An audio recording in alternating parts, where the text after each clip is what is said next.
दोस्तों, स्वागत है आपका हमारे चैनल में। अगर आपने अब तक इस चैनल को सब्सक्राइब नहीं किया तो प्लीज़ जल्दी से सब्सक्राइब कर दीजिए। आज की कहानी है प्यार की कीमत। मेरे पति की सेवानिवृत्ति अभी पिछले महीने ही हुई थी और मैं यानी सुमन उसके साथ भिलाई से सारा सामान समेटकर यहाँ इंदौर अपने ससुराल के पुश्तैनी मकान में रहने चली आई थी। पिछले भी त्यौहार मनाने यहाँ छुट्टियाँ बिताने या अक्सर हम यहाँ आते ही रहते थे। सासू माँ के बाद हमने बाबूजी को कभी भी अकेला नहीं छोड़ा था, इसलिए उसे भी अपने साथ यहाँ भिलाई पुश्तैनी घर में ले आए थे। अपने पुराने मकान में वापस आकर बाबूजी अत्यंत प्रसन्न थे। शाम के समय मैं बाबूजी को लेकर अक्सर समीप वाले पार्क में सैर करने चली आती थी या फिर कभी कभी ऐसे अकेले भी चली आती थी। उस दिन भी अकेली ही पार्क चली आई। थोड़ी देर सैर करने के बाद जब मैं ज़रा सा थक गई तो एक बेंच पर बैठकर वातावरण का जायज़ा लेने लगी। हवा के हल्के झोंकों से पेड़ों के सरसराते पत्तों का हिलना, खेलते खिलखिलाते बच्चों का शोरगुल, युवाओं की मस्त टोलियाँ और धीरे धीरे चलते बुज़ुर्गों का आपस में टहलना, यह सब मन को बहुत भला लग रहा था। तभी एक प्यारा सा छोटा सा गोल मटोल 3-4 साल का बच्चा दौड़ता हुआ मेरे पास आया। वह गिरने ही वाला था कि मैंने उसे हाथ पकड़कर संभाल लिया।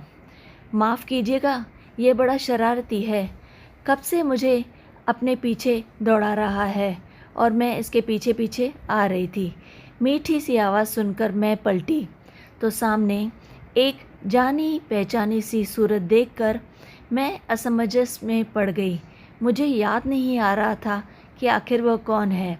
याद करने की कोशिश कर ही रही थी कि अरे मैम, आप यहाँ, what a pleasant and lovely surprise, कहती हुई वह युवती मेरे पैरों में झुक गई।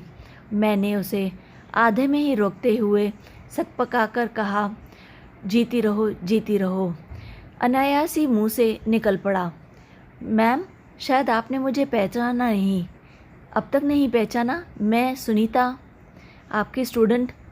अब तक मेरी स्मृति भी जागृत हो चुकी थी और मुझे 7-8 वर्ष पहले की बड़ी बड़ी आँखों वाली, दुबली पतली, अपनी क्लास में पढ़ने वाली 2 चोटियों वाली लड़की याद आ ही गई, जो स्कूल में मैम मैम करती मेरे आगे पीछे डोला करती थी। न जाने उसे मैं इतनी क्यों पसंद थी कि सारा दिन मेरे आगे पीछे ही घूमती रहती थी। मुझे भी उसके साथ एक अजीब सा लगाव हो गया था, शायद बेटी की चाह में, बेटी जो ना थी मेरी। अरे सुनीता, तुम यहाँ कैसे?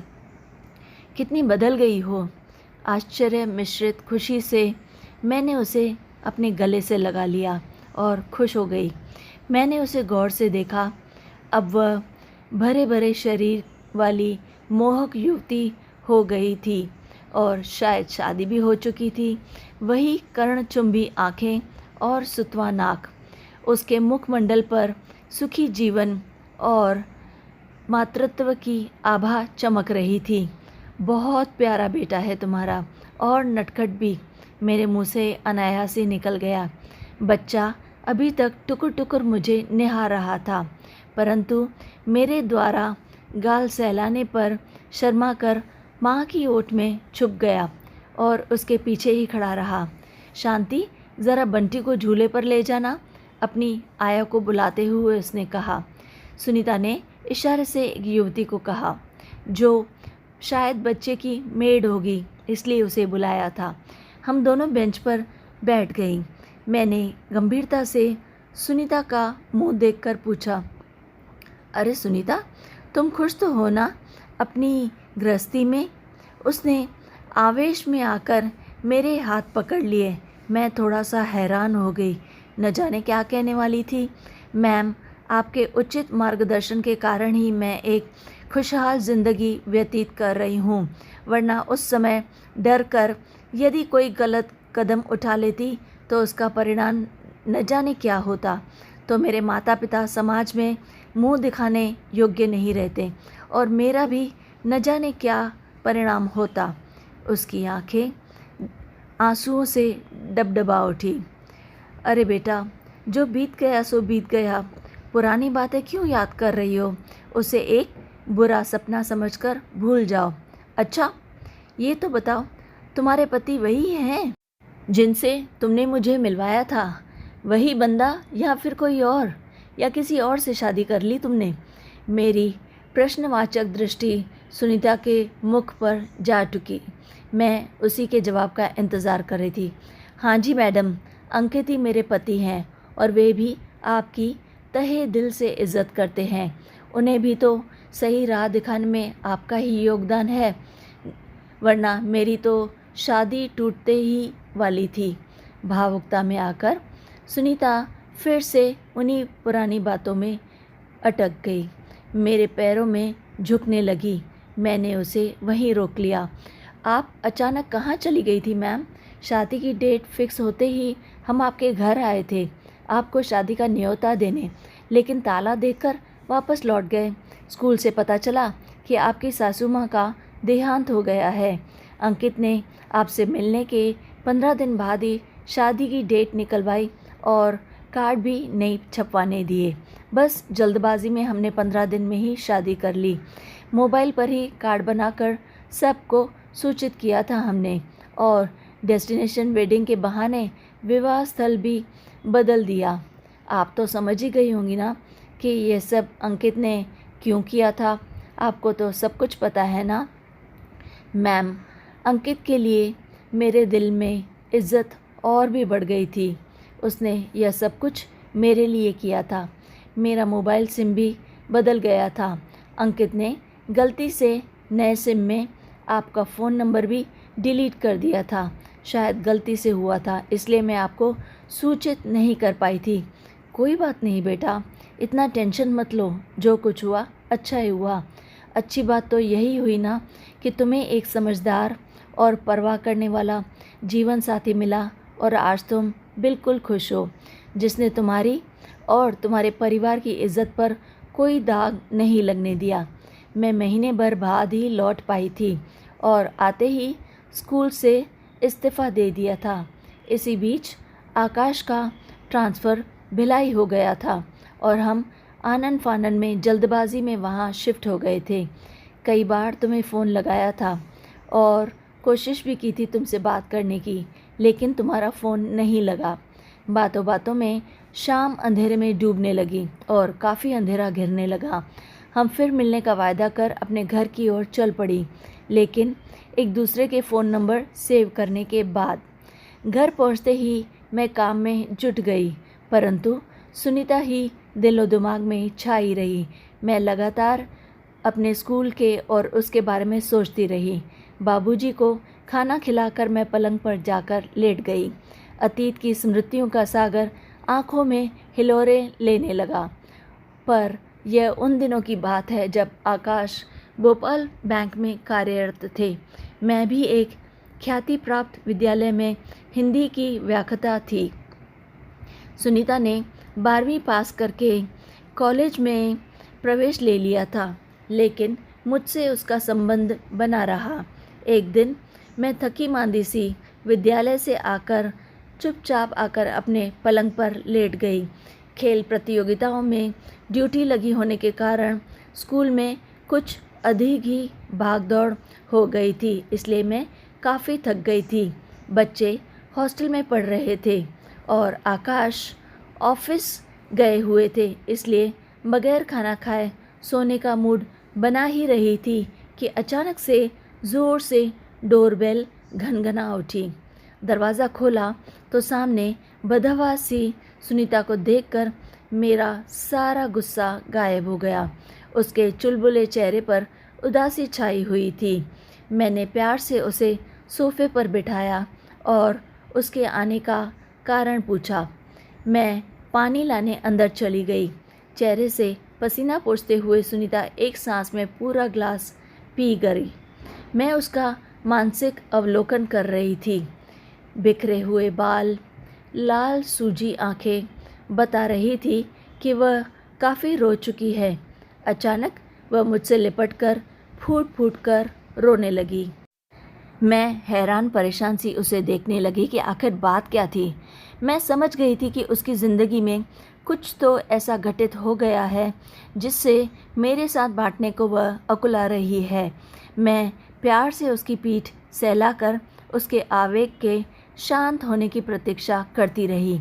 धीरे धीरे जब क्रदन सिसकियों में बदल गया और शरीर का कंपन बंद हो गया तो प्यार से उसका मुख उठाकर मैंने पूछा, हाँ अब बताओ क्या बात है?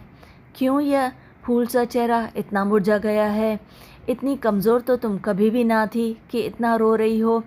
मैम, आप मुझे गलत तो नहीं समझेगी ना? अगर आपने मुझ पर विश्वास नहीं किया तो फिर मैं क्या करूँगी? तो मैं सच में ही मर जाऊँगी। वह कहकर चुप हो गई। बेटा, जब तक तुम मुझे बताओगी नहीं, मुझे पता कैसे चलेगा कि तुम सही हो या गलत? उसके बाद ही मैं विश्वास कर पाऊँगी। मैंने उसे एक मीठी सी झिड़की दी। कुशन गोद में लेकर सुनीता ने एक पल मुझे निहारा, फिर दृढ़ निश्चय करके गर्दन झटकी और अपनी आपबीती मुझे सुनाने लगी। उसने शुरू किया बताना। सुनीता बीए के अंतिम वर्ष में थी। उन दिनों उसकी क्लास में एक नए लड़के रमेश ने प्रवेश लिया था। ना जाने उसमें क्या कशिश थी कि वह उसकी ओर लगातार आकर्षित होती चली गई। वह कोरा आकर्षक था या प्रेम, वह इससे अनजान थी। उनकी मित्रता धीरे धीरे प्रगाढ़ होती चली गई और एक दिन सही समय पाकर रमेश ने प्रेम निवेदन कर ही दिया। बस फिर क्या था, साथ जीने मरने की कस्मों से लेकर प्रेम पत्रों का भी आदान प्रदान होने लगा। सुनीता ने मर्यादा में रहकर रमेश से एक निश्चित दूरी बनाए रखी थी क्योंकि वह समझदार थी। फिर उसने गौर किया कि रमेश यदाकदा उसके समीप आने और छूने के बहाने ढूंढने लगा था। दिन प्रतिदिन उसका साहस बढ़ने लगा, यहाँ तक कि पत्रों में भी उसकी भाषा मर्यादा लांघने लगी थी, जिसे पढ़कर वह असहज हो जाती थी। उसने महसूस किया कि रमेश अब अन्य छात्राओं में भी रुचि लेने लगा है। जब सुनीता ने नाराज़गी दिखाई तो वह कुटिलता से हंसकर बोला, जब तुम मेरा ध्यान नहीं रखोगी तो भला मैं क्या करूँगा? तो अपनी इच्छा पूर्ति कहीं और से तो करनी ही पड़ेगी। सुनीता हैरान हो गई। सुनीता को अब यह एहसास हो गया था कि रमेश एक शरीफ लड़का नहीं है और केवल एक भंवरे की तरह नए नए फूलों का रसपान करना उसका स्वभाव है। उसने मन महसूस कर रमेश से दूरी बढ़ानी प्रारंभ कर दी। शायद यही सही था। रमेश भी पक्का खिलाड़ी था। अपने शिकार को पंजों से निकलता देख अपना आखिरी दांव फेंका। सुनीता, तुम सीधे सीधे मेरी बात मान जाओ, वरना जानती हो ना, आजकल ये आम बात है। हम प्यार करते हैं तो फिर आपस में यह कैसा पर्दा, जो मैं चाहूँ तुम्हें वह करना ही पड़ेगा। रमेश, यह प्यार नहीं, वासना है। मैं तुम्हारी ही अमानत हूँ और विवाह बंधन में बंधने के बाद ही संपूर्ण रूप से तुम्हारी बन जाऊंगी, उससे पहले नहीं। रमेश यह सुनकर ठठाकर हंस पड़ा। विवाह, और वो भी तुम्हारे जैसी बहन जी टाइप लड़की से? कभी नहीं, सोचना भी मत। भूल जाओ इस सपने को। मैम, मैं फफक कर रो पड़ी। उसे प्यार का वास्ता दिया और भी सारी बातें याद दिलाई। मैं तुम्हारी ही अमानत हूँ और विवाह बंधन में बंधने के बाद संपूर्ण रूप से तुम्हारी बन जाऊंगी। रमेश इन बातों का मजाक उड़ाने लगा। उसने कभी नहीं सोचा था कि वह ऐसी बहनजी टाइप लड़की के पल्ले कभी बन सकता है। और फिर उसने आखिरी बार उससे कहा, देखो, मैं तुम्हें आखिरी वार्निंग दे रहा हूँ और अच्छी तरह से समझ जाओ, मैं इस टाइप का लड़का नहीं हूँ। लेकिन वह टस से मस नहीं हुआ।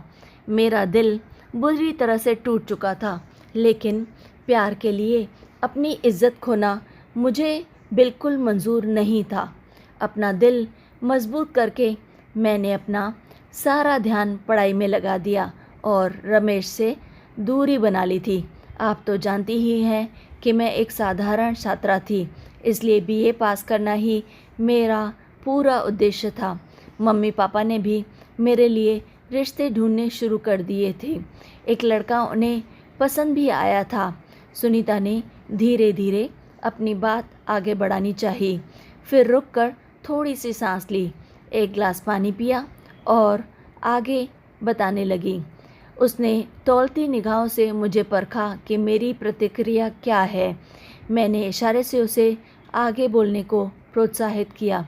मेरी आंखों में प्रेम, विश्वास और सहानुभूति की झलक पाकर वह कुछ आश्वस्त हुई और अपनी आप बीती का सूत्र पकड़ लिया और बात आगे बढ़ाने लगी। मेरे रिश्ते की बात पता नहीं कैसे रमेश को मालूम हो गई। कल उसने मुझे धमकी दी है कि मैंने यदि उस लड़के को हाँ कर दी तो वह मेरे खत उसे दिखा देगा।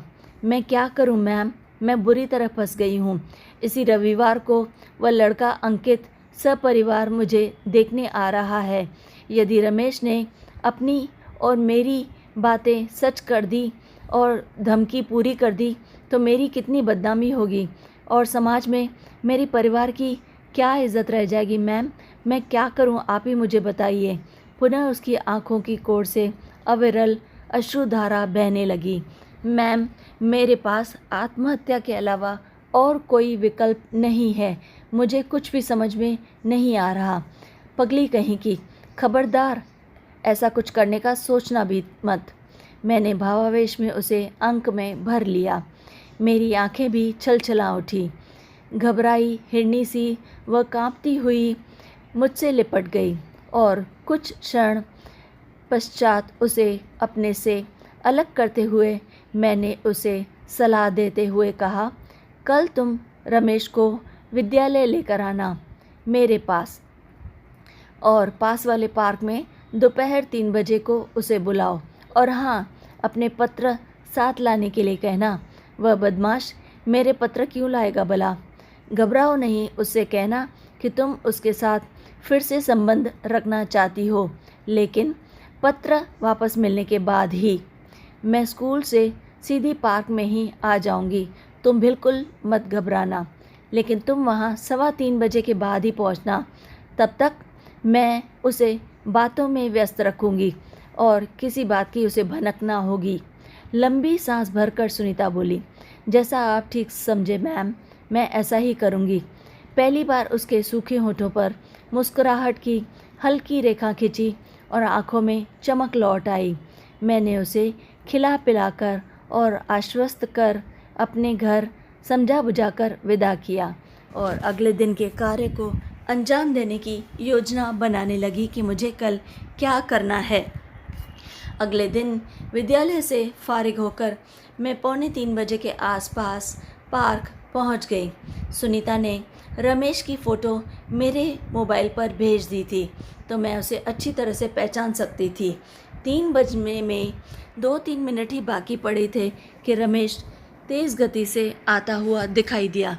वास्तव में लड़का सुदर्शन व्यक्तित्व का स्वामी था, काफ़ी आकर्षक। कुछ सरसरी निगाह से मुझे देखकर वह बेंच पर बैठ रुमाल से पसीना पोंछने लगा। मुझे अपनी ओर घूरता देखकर वह थोड़ा सा झेप गया, लेकिन उसके भावों से साफ पता चल रहा था कि मेरी उपस्थिति उसे कतई पसंद नहीं आई। समय नष्ट किए बिना मैं चुपचाप उसकी ओर बढ़ गई। क्यों बेटा, किसकी प्रतीक्षा कर रहे हो? वह भी इस समय। इस अप्रत्याशित प्रश्न से वह सकपका गया। जी आंटी, वो चलो अच्छा हुआ, मैं भी अकेली यहाँ बोर हो रही थी। जब तक हम दोनों के परिचित व्यक्ति यहाँ पर पहुँच आ जाएं, हम आपस में ही समय काट लेते हैं। क्यों, सही है ना? रमेश मेरे इस ज़बरदस्ती गले पड़ने से असहज हो उठा, पर कुछ कह नहीं पाया, इसलिए वहीं बैठा रहा। कुछ इधर उधर के पढ़ाई संबंधी बात करने के बाद मैं सीधे मुद्दे पर आ गई। सुनीता की प्रतीक्षा कर रहे हो ना? मैंने अचानक से उससे पूछ डाला। मेरा प्रश्न ना था मानो तोप का गोला उसके सिर पर आ गिरा हो। घबराकर वह बेंच से उठ बैठा।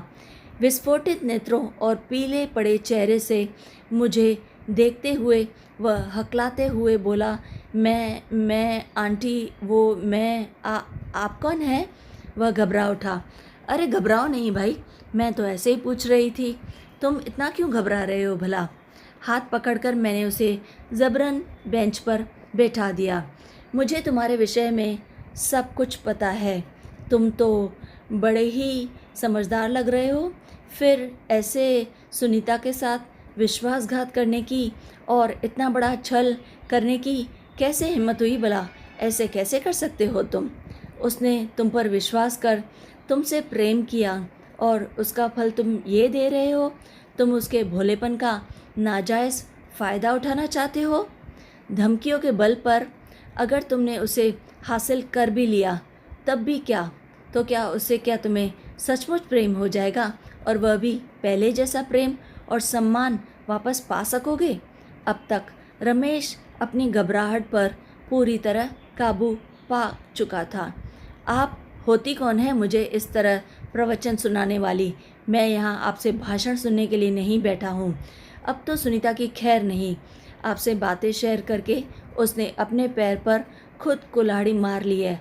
देखना अब मैं उसके साथ क्या क्या करता हूँ। बिल्कुल नहीं छोड़ूंगा मैं कसकर उसकी कलाई पकड़कर बोली, मैं कौन हूँ इसे जानने की तुम्हें कोई ज़रूरत नहीं है। तुम्हें इसकी टेंशन लेने की कोई आवश्यकता नहीं। परंतु इतना जान लो कि इस एरिया के एसपी मेरे सगे भाई हैं। अगर ज़्यादा चालाकी दिखाई तो तुम्हारा क्या हश्र होगा यह तुम्हें बताने की ज़रूरत नहीं है। इसका अंदाज़ा तो तुम खुद ही लगा सकते हो ना। मेरा तीर बिल्कुल निशाने पर जा लगा। उसका चेहरा बर्फ़ के समान सफ़ेद पड़ गया और वह बुरी तरह घबरा गया। तभी सुनीता भी वहाँ आ पहुँची। वातावरण का तनाव महसूस कर डर कर मेरे पीछे दुबक गई। रमेश उसे लगातार घूर रहा था। बाजी उल्टी पड़ते देख उसका चेहरा अपमान और कुंठा से काला पड़ गया था। सुनीता, डरने की आवश्यकता नहीं है। मैंने रमेश को अच्छी तरह से समझा दिया है कि यहाँ पर कुछ नहीं हो सकता और उसकी किसी भी गलत हरकत का अंजाम कितना भयानक हो सकता है। उसे कॉलेज से रस्टिकेट भी किया जा सकता है और उसका कैरियर यहीं पर समाप्त हो जाएगा। और हाँ, अगर सुनीता को ब्लैकमेल करने की कोशिश की तो हवालात की हवा खाने के लिए तैयार रहो, क्योंकि तुम तो जानते ही हो मैं अभी का अभी अपने भाई को फ़ोन करूँगी। मेरे भाई ने तुम्हारी छानबीन शुरू कर दी है। अभी भी सुधर जाओगे तो यह बात यहीं ख़त्म हो सकती है। हाँ, फैसला तुम्हारा है, जो चाहो वही करना। रमेश के पैरों तले से जैसे ज़मीन खिसक गई थी। उसके चेहरे का रंग पूरी तरह से उड़ गया था। मैंने देखा मेरे प्रति प्रशंसा और आदर के भाव सुनीता के नेत्रों में मुखर हो उठे थे। तभी शीघ्र श्वास भरकर रमेश ने कहा, आंटी प्लीज़ मुझे क्षमा कर दीजिए। मुझे अपनी गलती का एहसास हो गया है। क्षमा मुझसे नहीं, सुनीता से मांगो, जिसका तुमने भरोसा तोड़ा है और बुरी तरह गलती की है। और हाँ, सुनीता के पत्र लाए हो या नहीं? मैंने ज़रा गुस्से से पूछा। कांपते हाथों से रमेश ने पैंट की जेब से पत्रों का पुलिंदा निकाला। नीले लिफाफों से निकालकर भीनी भीनी सुगंध वातावरण में पूरी तरह फैल गई। अनायास मेरी नज़रें सुनीता की नज़रों से मिली तो वह झेप कर नीचे ताकने लगी। अच्छा, तो यही है वह वाहरे प्रेम।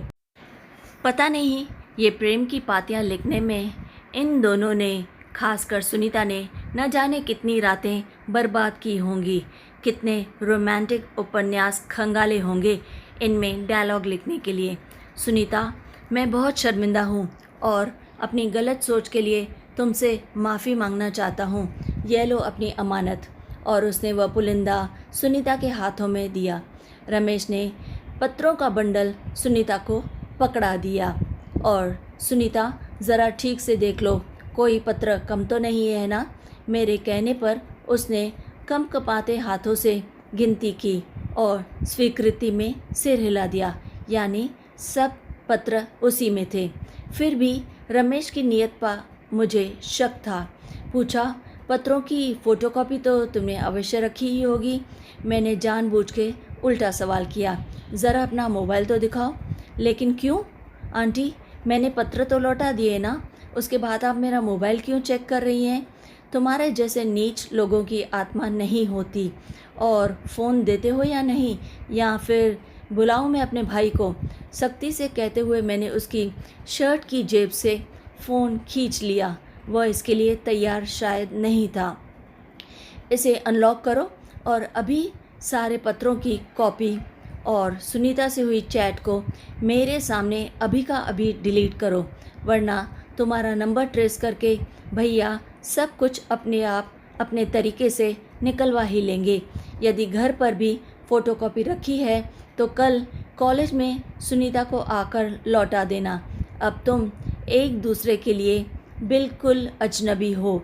अगर आगे भी कुछ गलत करने की सोच की तो तुमसे पुलिस स्टेशन में ही मुलाकात होगी। बताने की ज़रूरत है क्या भला मुझे? मेरी रौबदार बातें रमेश को हर पल कमज़ोर बनाती जा रही थी। उसकी सारी तेज़ तर्रारी हवा हो चुकी थी। वह बुरी तरह घबरा चुका था। आवाज़ में नरमी लाते हुए मैं बोली, रात को शांति से विचार करना कि ऐसा व्यवहार कोई तुम्हारी बहन के साथ करे तो तुम्हारी क्या प्रतिक्रिया होगी? क्या यह सही है? लड़की की इज्जत कांच के समान होती है।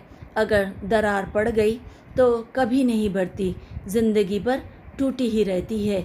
स्त्रियों का रेस्पेक्ट करना सीखो और ये हरकतें छोड़कर अपने करियर और अपने भविष्य पर ध्यान दो।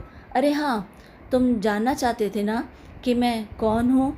मैं इसकी होने वाली सास हूँ और मेरा बेटा भी तुम्हारे बारे में जानता है। वह गुस्से से मेरी ओर देखने लगा। यह दूसरा बम था जो रमेश के सिर पर मैंने फोड़ा। विस्फारित आंखों से वह कभी मुझे देखता तो कभी सुनीता को। उसे अंदाज़ा नहीं था कि यह भी हो सकता है भला। सुनीता इतनी प्यारी, शरीफ और सच्चे दिल की लड़की है कि इसने फ़ोन करके हमें सब कुछ बता दिया था। हम पुराने ख्यालात वाले लोग बिल्कुल नहीं हैं जो किसी लड़की का, सच्ची लड़की का साथ ना दें। शादी के बाद सारी ज़िंदगी डर और ग्लानि के बोझ तले बिताने की जगह इसने हमें सच्चाई से अवगत कराना ही उचित समझा। और अपने कुत्सित विचारों के चलते तुमने एक हीरे को खो दिया है जो अब हमारे घर को रोशन करेगा।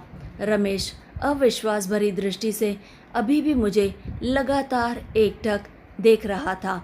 मेरी बात खत्म होने के बाद वह एक अपराधी के जैसे सिर झुकाए खड़ा रहा और फिर चुपचाप वहाँ से चला गया। Ma'am, you are great. Sunita खुशी से चीखती हुई मुझसे लिपट गई। आपने तो सारी बाजी ही पलट दी। मैंने तो कभी सोचा भी नहीं था। मुझे तो विश्वास ही नहीं हो रहा कि आप मेरी वो प्यारी सी सीधी सादी सी मैडम हैं। आप ऐसा भी कर सकती हैं। दिल का बोझ हल्का हो जाने का सुकून उसके चेहरे पर एक नई आभा बिखेर गया था। वह अब बेहद खुश और तनाव मुक्त लग रही थी। मैंने उसके होठों पर उंगली रखकर उसे चुप करा दिया। बैठो सुनीता, इतना भी खुश होने की ज़रूरत नहीं है। पहले मेरी बातें ध्यान से सुनो, क्योंकि पूरी सफलता अभी नहीं मिली है हमें। पहली बात, हमें अभी पता नहीं रमेश का अगला कदम क्या होगा। वह जितना शरीफ है नहीं, उतना लगता भी नहीं। और हो सकता है वह यह पता लगाए कि एसपी मेरे भाई हैं या नहीं, और मैं तुम्हारी सास हूँ भी कि नहीं। अभी उसकी स्थिति चोट खाए हुए सांप जैसी है, तो वह बदला लेने की योजना भी ज़रूर बनाएगा और शायद कुछ गलत भी कर ले। एसपी मेरे पति के दोस्त हैं और भरोसेमंद है। तुम बिल्कुल चिंता ना करो। तुम निडर होकर कल रमेश से पत्रों की फ़ोटोकॉपी मांगना और उसके व्यवहार को ध्यान से नोट करना कि उसमें कुटिलता झलक रही है या सहमापन, फिर हमें पता चलेगा कि हमारी आइडिया का क्या हुआ। दूसरी बात, तुम्हें अपने प्रेम संबंध की जानकारी अंकित को देनी होगी। यदि उसे यह बात रमेश या कहीं और से पता चली तो तुम्हारा भविष्य और रिश्ता कभी भी खटाई में पड़ सकता है, उसे नुकसान हो सकता है। सुनीता गौर से मेरी बात सुन रही थी। उसके मुखमंडल पर निराशा के बादल फिर से घिर आए। नहीं मैम, मुझ में इतना साहस नहीं है। अंकित क्या सोचेगा मेरे बारे में भला?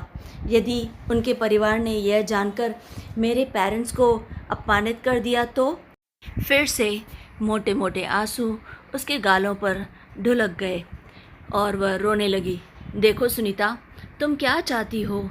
एक डरी सहमी ग्लानि बोझ से दबी जिंदगी, या फिर सत्य के बल पर और जीते हुए विश्वास का सुनहरा भविष्य? तुम खुद देखो, दोनों में से क्या सही है? ज़्यादा से ज़्यादा यही होगा ना कि अंकित विवाह से मना कर देगा। इससे ज़्यादा भलावा क्या कर सकता है? तुम्हें यह संतोष तो रहेगा कि तुमने उसे धोखे में नहीं रखा। फिर मैंने शरारत से मुस्कुराते हुए चुटकी ली। तुम्हारी झूठी सास तो मैं बनी गई हूँ, और अंकित ने मना कर भी दिया तो सच्ची मुच्ची की सास भी बन जाऊंगी। सुनीता ने भाव में आकर मेरा हाथ कसकर पकड़ लिया था और वह आगे कहने लगी, मैम, आपकी उपस्थिति में ही मैं अंकित से मिलूंगी। आप मेरा संबल हैं। ठीक है, चलेगा। मैंने अंकित से बात करो और उसे मेरे घर पे बुला लो, कोई टेंशन की बात नहीं। यह सुनकर उसका मुरझाया चेहरा एक नई शक्ति से चमक उठा। घर पहुंचते ही मैं बड़ी बेसब्री से आकाश का इंतज़ार करने लगी। मैं उसे पूरी बात बताना चाहती थी। जब आकाश हाथ मुंह धोकर चाय का प्याला हाथ में लेकर बैठ गए तो मैंने विस्तार पूर्वक आज की घटना उन्हें सुना दी। वे धैर्यपूर्वक मेरी पूरी बात सुनकर हंसे और बोले, यार, तुम्हारा ये टैलेंट तो मुझे आज ही पता चला। इतनी कुशलता से तुमने तो सारी समस्या चुटकी में ही हल कर दी। यू आर ग्रेट, काफ़ी अच्छी हो तुम। लेकिन श्रीमान जी, समस्या अभी पूरी तरह से सुलझी नहीं है। अभी अपने दोस्त प्रमोद से मिलो और उसे यह बताकर समय पर मदद के लिए तैयार रहने को भी कहो। शायद हमें उनकी ज़रूरत आन पड़े। अगले दिन सुनीता ने चहकते हुए रमेश से फ़ोटोकॉपियाँ वापस मिलने की पूरी बात मुझे बताई और आकाश ने भी ऑफिस से फ़ोन करके बता दिया कि प्रमोद ने एक कांस्टेबल को भेज दिया है। रमेश को डरा धमका दिया था। जल्दी ही सुनीता ने अंकित से शुक्रवार लंच पर मेरे घर आने का प्रोग्राम बना लिया था। मैंने उस दिन स्कूल से अवकाश ले लिया था और पूरा दिन घर पर ही उन दोनों का इंतज़ार करने लगी। नियत समय पर अंकित मेरे घर पहुंच गया था। सुनीता पहले से ही मेरे घर पर पहुंच चुकी थी। अंकित लंबे कद और मजबूत काठी वाला 23-24 वर्ष का आकर्षक युवक था। चौड़ा माथा और गंभीर आँखें उसके व्यक्तित्व को और भी प्रभावशाली बना रहे थे। मैं और सुनीता उसी का इंतज़ार कर रहे थे और उसकी आवभगत में लग गए। आपस में बातचीत के दौरान पता चला कि अंकित ग्वालियर में एक मल्टीनेशनल कंपनी में कार्यरत है। दोनों के पिता हाई स्कूल तक साथ में पढ़े थे और काफ़ी अच्छे दोस्त भी थे। थोड़ी देर बाद बातचीत का सूत्र हाथ में लेते हुए मैंने अंकित से पूछा, तुम अवश्य सोच रहे होंगे कि सुनीता ने तुम्हें मिलने के लिए अकेले और वह भी मेरे घर पर क्यों बुलाया है, जबकि रविवार को तो तुम वैसे ही सब परिवार आपस में मिलने ही वाले थे और इसके घर भी आने वाले थे।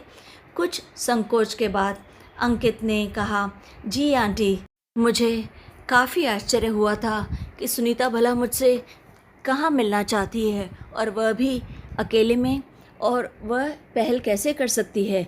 मुझे कुछ अजीब सा तो लग ही रहा था। साथ ही कारण जानने की उत्सुकता भी बढ़ रही थी, इसलिए मैंने यहाँ आने का निश्चय किया। अंकित के चेहरे पर उत्सुकता और बेचैनी के भाव साफ नज़र आ रहे थे। वह जानना चाहता था आखिर माजरा क्या है। देर ना करते हुए मैंने सारी की सारी बातें आरंभ से अंत तक उसके समक्ष रख दी। आंटी जी, मुझे समझ में नहीं आ रहा कि मैं क्या कहूँ। मेरी बुद्धि अचानक यह सब जानकर हतप्रभ सी हो गई है। मुझे कुछ नहीं सूझ रहा। अंकित के गंभीर चेहरे पर अवसाद की छाया फैल गई थी। बेटा, कुछ अप्रत्याशित सा घट जाता है कभी कभी ज़िंदगी में, तो सभी की प्रतिक्रिया ऐसी ही होती है। जो घटित हो चुका है उसे बदला तो नहीं जा सकता। तुम सोच विचार करके अपना निर्णय हमें सुना सकते हो। तुम आज़ाद हो, जो चाहो तो अपने माता पिता की राय भी ले सकते हो। तुम जो सोचोगे वह सही होगा। तुम पर कोई दबाव नहीं है। जो भी निर्णय लोगे हमें मान्य होगा। वैसे तुम सुनीता का आभारी होना चाहिए, जिसने तुम्हें अंधेरे में नहीं रखा है। वह चाहती तो धोखे से विवाह कर सकती थी और तुम्हें कभी कुछ पता ना चलता। आशा है कल दोपहर तक तुम अपना निर्णय सुनीता को बता दोगे। बस इनकार का कारण कुछ ऐसा बताना जिससे सुनीता के चरित्र और उसके दामन पर कोई आँच ना आए। तुम समझ सकते हो, आखिर वह भी एक लड़की है। असमंजस की स्थिति में एक गहरी गंभीर दृष्टि सुनीता पर डालकर अंकित वहाँ चुपचाप से विदा हुआ। सुनीता को सांत्वना देते हुए उसे भी विदा कर मैं आकाश के ऑफिस से लौटने की बाट जोड़ने लगी। मैं चाहती थी उन्हें पूरी बातों का जायज़ा दूं। शाम को चाय देकर मैं आकाश को आज हुई मीटिंग के बारे में बता रही थी कि बाबूजी ने फ़ोन पर बताया कि माँ को दिल का दौरा पड़ा है। हम सब वहाँ पहुँचे, लेकिन तब तक माँ चल बसी थी। रीति रिवाज वगैरह निपटाने के बाद हम बाबूजी को अपने साथ भोपाल ले आए। हम उन्हें अकेला नहीं छोड़ सकते थे। इस दौरान आकाश का प्रमोशन हो गया और हम भिलाई आ गए। अपनी एक सह अध्यापिका से पता चल गया था कि सुनीता की शादी हो गई है, लेकिन किससे यह ज्ञात नहीं हो सका था, तो मुझे सही मायने में किसी बात का पता नहीं था। इसी तरह 4-5 वर्ष बीत गए। अचानक डोरबेल की आवाज़ ने मुझे स्मृतियों के तानों बानों से निकालकर वास्तविकता के धरातल पर ला पटका। चौंक कर मैंने घड़ी की ओर देखा तो रात के 9 बज चुके थे। आकाश लौट आए थे। खाना खाते हुए मैंने सुनीता से पुनर्मिलन की पूरी घटना उन्हें सुना डाली। तभी मोबाइल पर सुनीता का नंबर चमक उठा। अरे सुनीता, बड़ी लंबी उम्र है तुम्हारी। अभी हम तुम्हारा ही जिक्र कर रहे थे, अभी आकाश से तुम्हारे बारे में। मैम लीजिए, अंकित से बात कीजिए, वह आपसे बात करना चाहता है। आंटी जी, सादर प्रणाम। माफ़ कीजिएगा, इतनी रात को डिस्टर्ब कर रहा हूँ। ऑफिस से थोड़ी देर पहले ही लौटा हूँ और सुनीता के आपसे मिलने की बात सुनी तो मुझसे रहा नहीं गया। मैं आपसे बात करना चाहता था। आखिर हमारी मुलाकात आधी ही रह गई थी। कोई बात नहीं बेटा, बहुत अच्छा लगा तुम्हारी आवाज़ सुनकर। आंटी जी, आपके मार्गदर्शन के कारण ही हम खुशहाल जीवन व्यतीत कर रहे हैं। सुनीता के रूप में जो असली और अमूल्य हीरा मुझे मिला है, उसके लिए मैं ज़िंदगी भर आपका कृतज्ञ रहूँगा। हम इस योग्य तो नहीं हैं कि आपका कर्ज उतार सकें, थोड़ा भी ऋण उतार सकें, पर हम आपसे मिलकर गुरु दक्षिणा के रूप में आपको कुछ भेंट देना चाहते हैं। आशा है आप स्वीकार करेंगी। अरे अंकित, ईश्वर की कृपा सदैव तुम दोनों पर बनी रहे। इससे ज़्यादा भला मुझे क्या चाहिए। जब सुनीता ने बताया कि तुम सब परिवार रविवार को रिश्ता पक्का करके पहुंच गए थे, तो मेरी प्रसन्नता का ठिकाना ही नहीं रहा था। रही बात गुरु दक्षिणा की, तो वह तुम दोनों मुझे पहले ही दे चुके हो। एक प्यारे भोले भाले बेटे के रूप में मेरा मान रखकर सुनीता को एक सम्मानित सुखी जीवन और मातृत्व की सौगात दी।